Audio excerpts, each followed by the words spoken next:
time being, it's impossible for me to take my family back to the UK safely. Well, for a start, the only time that I've come back to the UK is... Windsor was ready for ceremony, applause, and polished smiles. Then one familiar face appeared in the entry line, and everything changed. Prince William saw Prince Harry standing among invited guests, not hidden, not protected, not announced, simply present. Within minutes, the event was stopped, the doors were held, and a royal gathering became a family crisis no one inside Windsor could ignore. Before we go deeper into what this really means for the royal family, make sure to subscribe so you don't miss a single update. William had arrived expecting duty, not disaster. The prince walked into Windsor, believing the day would follow the usual rhythm of royal life: careful greetings, steady handshakes, controlled smiles, and a clean public message. A Windsor event, in simple terms, is a formal royal gathering held at Windsor Castle, or its grounds, where guests, aides, and press are managed closely so nothing feels uncertain. That is why this moment mattered. Windsor was not just a building. It was a symbol of order, family, and royal control. Harry changed that order without saying a word. The Duke stood in the entry line, as if the past had not followed him there, as if every wound between the brothers could be pushed aside by simply arriving. He tried to keep his face calm, but the stillness around him betrayed the truth. People noticed. Aides noticed. The silence became sharper than any announcement. For Harry, standing there meant hope, pressure, and perhaps one last attempt to be seen. For William, seeing him there meant something far more dangerous. William's expression hardened the moment the alert reached him. A staff member moved close and told the prince that Harry had been spotted near the entrance, waiting with the arrivals. The words landed heavily because they were not only about access.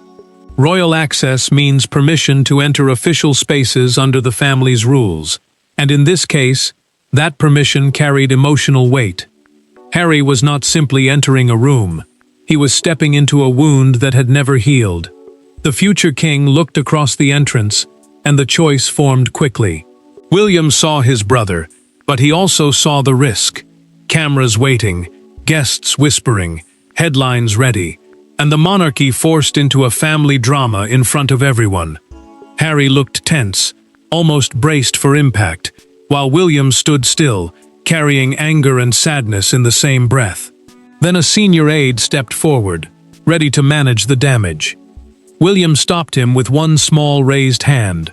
That gesture changed everything. The prince cancelled the Windsor event after spotting Harry in the entry line. No long speech, no public argument, no dramatic explanation to the guests. Just one controlled decision that froze the room and sent a message through the palace. The day would not continue under uncertainty. Harry remained outside the heart of the event, and William chose protection over performance. The cancellation was not only about one gathering. It was the first clear sign that William was willing to defend the monarchy, even if it meant closing a door on his own brother. And before Windsor could understand the decision, the people at the center of it had to face what Harry's arrival truly meant. This was never just about a man standing in a line. It was about two brothers, separated by years of anger, grief, silence, and public wounds that never fully healed. William saw Harry at the entrance, but he also saw every private fracture behind that moment. Harry saw Windsor before him, but he also saw the family he had not been able to reach. William carried the weight in silence. As the future king, he knew every move he made now belonged to more than himself. The crown, in simple words, means the monarchy as an institution, the duty, power, image, and responsibility that stands above one person. That is why Harry's arrival mattered so deeply. It was not only a brother appearing at a door. It was a test of whether private pain could be allowed to enter a public royal moment. Harry understood the risk too. He had come to Windsor with history behind him and hope in front of him, but hope can turn heavy when it reaches a locked door. The Duke knew that stepping into that event would force the family to acknowledge him in front of guests, aides, and watching eyes. He knew silence could no longer protect anyone. Still, he stood there, trying to look steady, trying to look like he belonged. William felt the old memories strike first. Childhood, loyalty, loss. Then came the sharper feelings, betrayal, pressure, and the fear that one uncontrolled moment could pull the monarchy back into chaos. The prince did not only see Harry's face, he saw the headlines that would follow, the whispers that would spread, and the damage that could begin, before anyone had time to stop it. Harry's expression changed when he realized William had seen him. The hope in his eyes dropped into dread. He did not move forward. He did not turn away. That stillness said everything. For one brief moment, Harry looked less like a man trying to enter an event, and more like a brother waiting to learn whether the door to family had finally closed. Catherine was told privately moments later. The princess paused, and her face tightened with concern before she asked one quiet question. Did William see him? That question carried fear, because Catherine understood William better than most. She knew the prince could forgive pain in private, but he would not allow disorder to walk into a royal room dressed as reconciliation. Charles received the news soon after, and the king lowered his eyes before speaking. He understood this was no longer a scheduling problem. A royal schedule is the planned order of duties, appearances, and timings that keeps public events controlled. But this had broken past timing. This had reached the family itself. The monarch felt the wound as a father, yet he understood the danger as king. Harry's arrival had not happened in a quiet room. It had happened at the entrance, where silence becomes rumor and rumor becomes crisis. Charles knew William was now facing the choice he had feared most: protect the family feeling, or protect the crown first. And inside Windsor, everyone began to understand the same chilling truth. Harry's arrival did not feel accidental. It felt timed, loaded, and impossible to ignore. To understand why William reacted so sharply, the story must return to the private moment that made this public confrontation unavoidable. Long before Harry appeared at Windsor's entrance, one private conversation had already changed everything. It happened behind closed doors, away from cameras, away from ceremony, and away from the public image of royal unity. That meeting became the hidden trigger. Those who witnessed the aftermath understood it as the point of no return, the moment William stopped seeing reconciliation as safe. William had walked into Clarence's house expecting order. He believed the family had already agreed on boundaries, and he believed those boundaries would protect everyone from another public wound. Clarence's house, in simple words, is a royal residence, used for private meetings, planning, and family discussions away from the public stage. That setting mattered, because what happened there was not meant for headlines. It was meant to be controlled, careful, and quiet. Charles wanted peace between his sons, and the king carried that wish like a burden. He had allowed a private family briefing to discuss whether Harry could attend selected royal spaces under limited conditions. A private family briefing means a closed meeting where senior family members discuss sensitive matters before any public decision is made. The idea sounded simple on paper, but inside that room, it carried years of pain. For Charles, it was a father trying to keep one door open. For William, it became a warning sign. William listened until the words changed the temperature of the room. Harry had requested a path back into Windsor events before trust had been rebuilt. The prince did not object because Harry wanted contact. He objected because the request moved too fast, too publicly, and too close to royal duty. William felt blindsided. He had come prepared for structure, not pressure. He had expected caution, not a sudden push toward visibility. Charles looked torn as the discussion deepened. The monarch wanted his sons in the same family again, but he also understood that forced unity can become another kind of damage. Harry's return to selected royal events was not just about where he could stand. It was about whether the family could survive the shock of seeing him return before the wounds had settled. The king wanted healing, but William wanted proof that healing would not become chaos. The hidden trigger became known inside the palace as the Clarence House Access Meeting. That meeting, later described in a documented internal account prepared for senior aides, focused on Harry's proposed return to selected royal spaces, without William being fully prepared for the emotional and public cost. Nothing exploded in that room. No one shouted. That made it worse. The damage came through calm words, careful pauses, and the cold realization that the brothers were no longer measuring trust the same way. Catherine understood the danger when William later told her what had happened. The princess did not speak with anger. She spoke with quiet fear. She told William that forgiveness without structure could become another wound, and those words stayed with him. Catherine knew reconciliation could not be performed like ceremony. It had to be earned slowly, or it would break again in front of the world.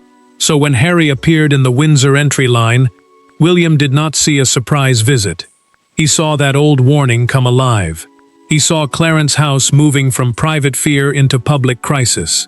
That is why the moment at Windsor did not stay quiet for long. It moved quickly toward the confrontation everyone feared. The grand entrance was closed, the guests were held back, and the sound of movement inside Windsor seemed to vanish. Then William stepped into the corridor, where Harry had been brought aside. No cameras were present. No public smiles were needed. For the first time that day, the two brothers stood close enough to speak, but too far apart to pretend anything was normal. William chose to face him directly. The prince could have sent an aide, a private secretary, or a security officer, but he did not. An aide, in simple words, is a trusted palace staff member who handles messages, movement, and sensitive royal moments before they become public problems. That choice mattered because sending someone else would have made this a palace issue. William walking in himself made it personal. Harry understood that before a single word was spoken. Harry asked the question first. His voice was tight, but steady enough to show he had prepared himself for rejection. He wanted to know why the entire event had to be cancelled. The Duke looked at his brother as if one answer could still save the moment, but William did not soften. He told Harry the line had been crossed before the doors even opened, not because he stood outside, because he arrived in a way that forced the family to react under pressure. William kept his voice low, and that made the words cut deeper. The prince did not shout, because shouting would have given Harry something easier to fight. Instead, he spoke with controlled anger, the kind that comes after too many chances, too many warnings, and too many wounds carried in silence. Harry's shoulders dropped. In that instant, he understood this was not protocol speaking. Protocol means the rules and customs that guide royal behavior, but William's pain was beyond rules. This was his brother. Harry tried to explain that he had been told there was a path back into the room. He said the words carefully, as if repeating a promise someone else had given him. William heard them and went still. That was the revelation that changed the air. If Harry believed a door had been opened, then someone had allowed him to believe it. If he had arrived with confidence, then this was not a mistake. It was the final result of pressure that had started long before Windsor. William made the boundary clear. No path existed without trust first. No return could be built on surprise. No family healing could happen in front of guests, photographers, and palace staff waiting for damage control. Harry looked wounded by those words, but William looked wounded too.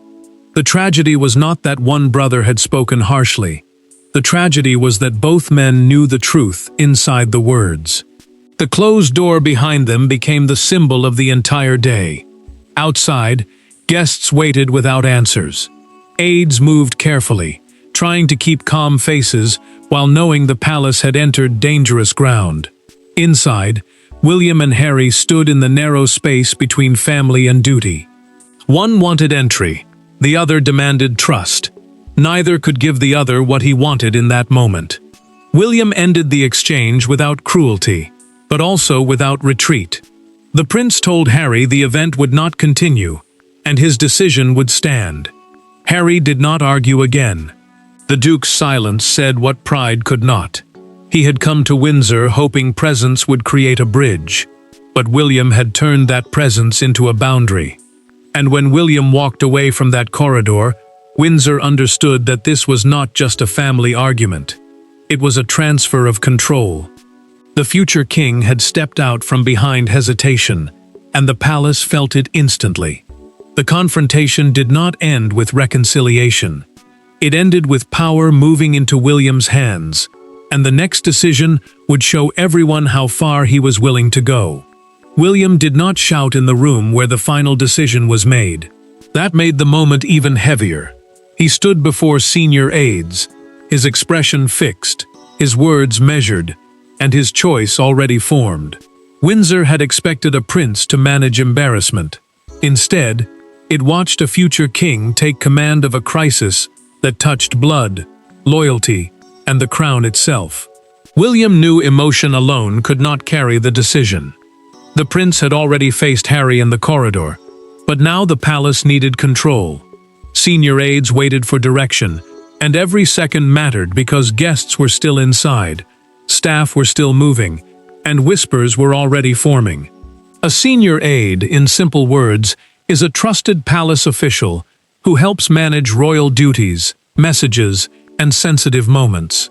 This mattered because a wrong explanation could turn a private family wound into a public disaster. William gave the order with calm force. The Windsor event would not continue. The prince did not frame it as anger. He framed it as protection. The event had been built around order, and Harry's unexpected appearance had broken that order before anyone could prepare. A royal event depends on timing, trust, and clear permission. Once those things fall apart, the room itself becomes unsafe for the monarchy's message. Charles received the update and sat quietly. The king did not rush to overrule William, and that silence said more than any speech. He felt the pain as a father because Harry was still his son. He understood the choice as monarch because William was now carrying the future. Charles wanted peace, but he also knew peace forced at the wrong moment can become another fracture. William's role as heir gave the decision its weight. An heir is the person next in line to the throne, the one expected to protect the future of the monarchy before wearing the crown. That title mattered here because the prince was not only reacting as a brother, he was acting as the man who would one day inherit every consequence of weak boundaries. If Harry entered under pressure, then every future rule could be challenged the same way. Catherine watched William after the decision, and she saw the cost on his face. The princess did not celebrate the cancellation. She knew this was not a victory. It was pain, wearing the shape of control. William had stopped the chaos, but he had also wounded a part of himself that still remembered Harry as a brother, before the division, before the interviews, before the silence hardened. William believed royal access had to be earned through trust. The prince could forgive many things in private, but he could not allow surprise to become a method of return. Access, in plain words, means being allowed into royal spaces, events, and family moments under agreed rules. Harry had arrived at the edge of that access without the trust William believed was necessary. A senior courtier moved quietly toward the table. A courtier is a palace official who serves the royal household and helps carry out its decisions. Without making a sound, he removed the event schedule from the room. That simple act made the cancellation final. The paper was gone. The plan was dead. No one needed William to repeat himself. Charles looked at the empty space where the schedule had been, and Catherine kept her eyes on William. Both understood that the palace had shifted. The king felt the sadness of what had happened. The princess felt the danger of what could come next. William stood between both realities, steady but not untouched. Once the schedule was removed, the fallout began immediately. Guests had to be told. Staff had to move. Harry still had not left the grounds. And every person inside Windsor understood the same truth. Canceling the event was only the first wound. The consequences were already spreading. The first announcement was brief, polite, and devastating. Guests were told the Windsor event would not proceed. No dramatic explanation was offered, but the room already knew. Whispers moved faster than any official statement. Somewhere beyond the main hall, Harry stood with the weight of the cancellation settling over him, realizing that his presence had not opened a door, it had closed one. Harry heard the words before anyone came to explain them to him. The Duke stood in a side room, while palace staff moved through the building with careful faces and quiet voices. Palace staff, in simple words, are the people who help manage royal homes, events, guests, and official messages so the family can appear calm in public. Their control mattered, because one wrong sentence could turn confusion into scandal, and Windsor could not afford panic with so many eyes already watching. Guests were told the event had been cancelled due to an urgent internal matter. The phrase sounded clean, but everyone felt the truth hiding underneath it. An internal matter means a private issue inside the royal household, usually handled away from the public. This mattered because the palace was not just protecting a schedule. It was protecting William's decision, Harry's humiliation, and Charles's pain from becoming an open fight in front of the room. Harry's face changed when the announcement reached him. Hope left him slowly, then all at once. The Duke understood what the cancellation meant. William had not only blocked his entry, he had chosen to stop the entire event rather than allow him inside. That was the part that cut deepest. Harry had arrived believing his presence might force a conversation. Instead, his presence had forced a boundary. William did not look relieved when the decision began moving through Windsor. The prince stood apart from the noise, hearing footsteps quicken and voices drop, yet his face carried no triumph. He had prevented chaos, but the cost was written across him. One aide later described in a private recorded account that William looked like a man who had just buried something he once loved. The words spread quietly, because they captured what no official statement could say. Charles asked one private question when he was told the guests were leaving. "Has Harry gone?" The king's voice was low, and the sadness inside it was impossible to miss.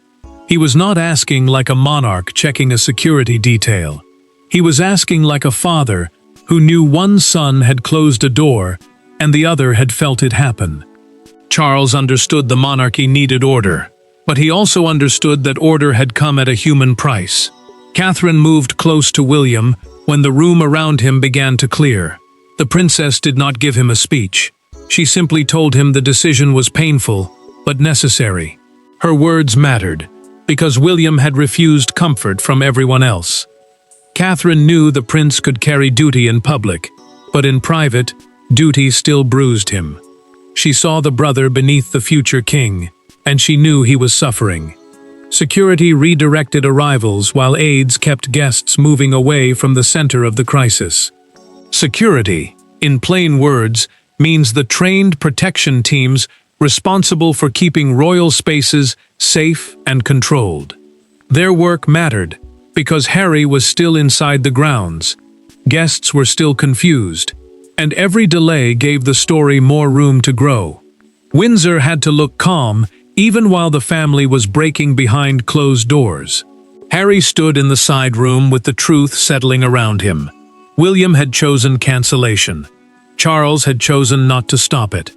Catherine had chosen to stand beside her husband. The Duke understood that the old dream of walking back into royal life through one dramatic arrival had collapsed. The room felt smaller now. The silence felt final. And when the official voices faded, only two brothers remained with the truth they had avoided for years. The staff could manage the guests. The palace could manage the statement. But no one could manage the wound between William and Harry anymore. The turning point did not come in a grand room or before senior officials. It came in a smaller chamber, with the door closed and the noise of Windsor held outside. William and Harry stood without aides between them. stripped of ceremony and explanation. For a few minutes, they were not symbols of a divided monarchy.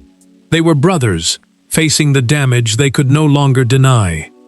William agreed to one final private exchange before Harry left the grounds. The prince did not do it for ceremony, and he did not do it to soften the palace decision. A private exchange, in simple words, means a closed conversation with no staff speaking for either side. That mattered because, for once, no aide could shape the words, no official statement could hide the pain, and no royal process could stand between them. William had made the public choice. Now he had to face the personal cost. Harry spoke first, and his voice carried exhaustion. The Duke said he had not come to destroy the event. He said he had not come to trap William in front of guests, or turn Windsor into another storm. Harry wanted his brother to understand that his arrival was meant to open a door, not collapse the day. But William did not accept intention as an answer. The prince told him that intention no longer erased consequence. William's words landed hard because they were simple. He told Harry that a surprise arrival at a royal gathering would always create pressure, no matter what was in his heart. A royal gathering, in plain words, is an official event where the family's presence sends a public message. That message mattered here because Harry's appearance would not be seen as private healing. It would be seen as a signal that the family had accepted a return before trust was ready. Harry listened without interrupting. The Duke looked wounded, but he did not fight the point the way he had before. Something in the room had changed. The anger was still there, but beneath it sat a truth neither brother could escape. Harry had wanted the family to respond to his presence. William had responded by protecting the crown from being forced into a moment it had not chosen. William admitted something then that he had not said in the corridor. Part of him had wanted to believe there was still a way back. The prince did not say it gently, but he said it honestly. He told Harry that family could not be rebuilt through surprise, pressure, or public exposure. It had to begin with trust, and trust had become the one thing neither man could borrow from the past. Harry finally understood the shape of the decision. The cancellation was not punishment, it was a boundary. The crown, meaning the monarchy's duty, image, and stability, had demanded control when family emotion threatened to overtake it. William believed that if he allowed Harry inside under those conditions, every future boundary would weaken. Harry heard the message clearly, and the silence afterward was heavier than anger. William placed one hand on the back of a chair, then slowly let it go. The gesture said what his voice did not. He could have held on to rage. He could have turned the room into accusation. Instead, the prince chose restraint. That restraint hurt more because it showed final control. Harry saw it too. He saw that William was no longer only reacting as a brother. He was deciding as the future king. Harry left the room without victory, and William remained behind without relief. Neither man had won. One had been stopped at the door, and the other had been forced to close it. But in that painful quiet, the meaning became clear. William had drawn the line he believed the monarchy required, and Harry had finally seen that the line was real. By the time Harry left, the private pain had already become a national conversation. The palace could keep the chamber closed, but it could not keep the story inside Windsor. That quiet restraint would become the image the world carried into the storm, waiting beyond the gates. Outside Windsor, the world did not see the private conversation.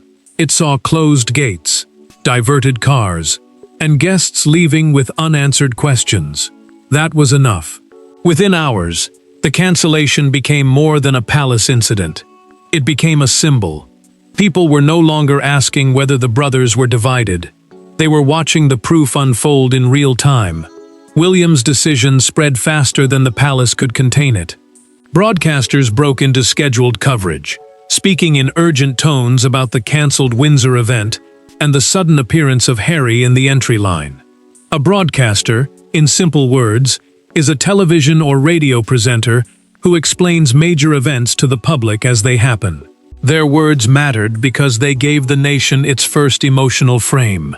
This was not being treated as a small delay. It was being treated as a royal rupture. Palace Communications issued a short statement soon after.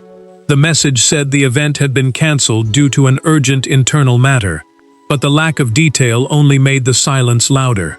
Palace Communications means the official team that controls public messages from the royal household.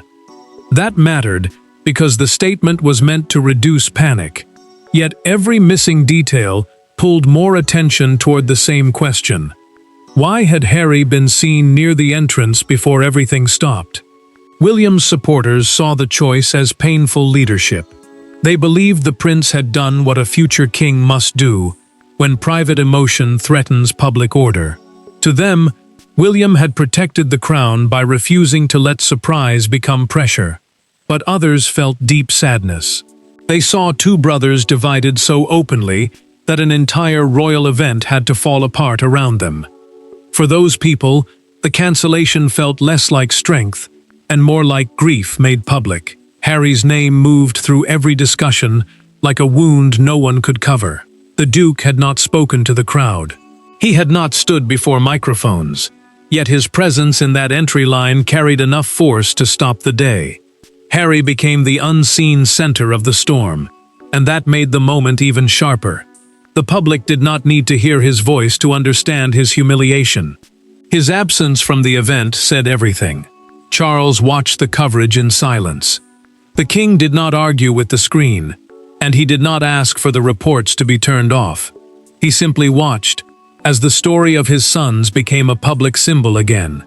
For Charles, the pain was personal before it was royal. He saw William being judged for strength, Harry being judged for arrival, and the family being measured by a closed door. Then came the image that defined the day. One newspaper front page showed Windsor's closed gates under the headline, "The door William would not open." The words hit hard because they were simple, cruel, and unforgettable. That front page turned the private decision into a national picture. It made William the man at the door, Harry the man outside it, and Windsor the place where brotherhood met authority. A broadcaster later described the event as not a cancellation, but a boundary. That single line changed the public meaning. A boundary, in plain words, is a clear limit that protects what someone believes must not be crossed. For William, the limit was trust. For Harry, the limit was access. For Charles, the limit was the painful distance between wanting peace and needing order. The public absorbed the story in two ways at once. Some saw William becoming stronger, others saw Harry becoming more isolated. Both views carried truth, and that is why the moment struck so deeply. The monarchy had survived another crisis, but survival had come with visible suffering. Windsor looked controlled from the outside, yet the human cost had already reached every screen, every headline, and every conversation. And that is where the story reaches its final verdict, not in noise, but in the meaning left behind after the gates closed. This was not only about Harry being stopped, it was about William choosing what kind of king he intends to become. By the end of the day, Windsor had returned to silence, but nothing felt the same. The cancelled event became a royal line, drawn in full view of the world. William had not simply reacted to Harry standing in an entry line. He had made a choice about duty, trust, family, and the future. It was painful, but it was final. William stood alone afterward, steady but not untouched. The prince had protected order, yet no part of him looked victorious. The monarchy, in simple words, is the royal system that depends on ceremony, public trust, and careful control to survive.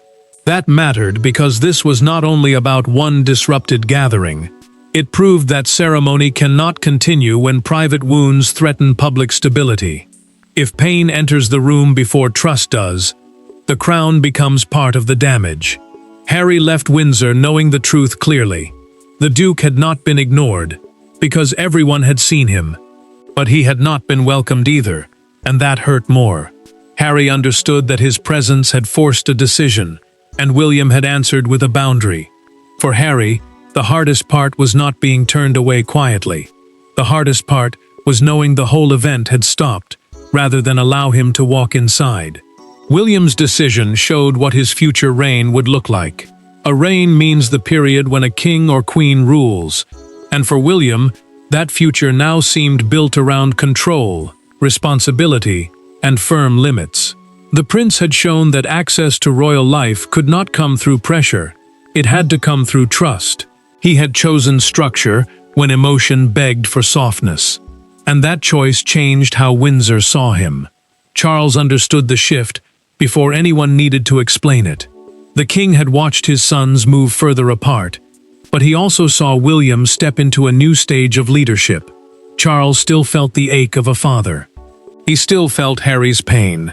He still understood the sadness behind William's silence. But the monarch also knew the future king had done what the crown demanded when family feeling threatened royal order. The final revelation was simple and brutal. The cancellation was never only about one Windsor event. It was about the monarchy refusing to let unresolved family pain dictate public duty. William had not closed the door because he hated Harry. He closed it because surprise could not become a way back in. The prince knew that if one boundary broke under pressure, every boundary after it would become weaker. Harry became the painful symbol of that truth. The Duke had arrived hoping his presence might force recognition, but the day taught him that recognition is not the same as return. William became the other side of the same wound. The prince had stopped the chaos, but he had also accepted that protecting the crown could mean hurting someone he once wanted to protect as a brother. Charles saw both losses at once. The king saw Harry leaving without welcome, and he saw William standing without relief. That was the cost of the day. The monarchy survived, but survival did not feel clean. It felt heavy. It felt necessary. It felt like a family choosing order, because love alone could no longer hold the room together. This moment meant that William chose the crown over the past, duty over emotion, and structure over chaos. For Harry, it was a painful boundary. For William, it was a defining act. For the monarchy, it was the day Windsor proved that even blood cannot enter without trust. The event ended before it began, but its meaning was complete. William closed the door, not out of hatred, but because the crown could no longer afford uncertainty. Thanks for watching. Please don't forget to like and subscribe, and we will see you in next one.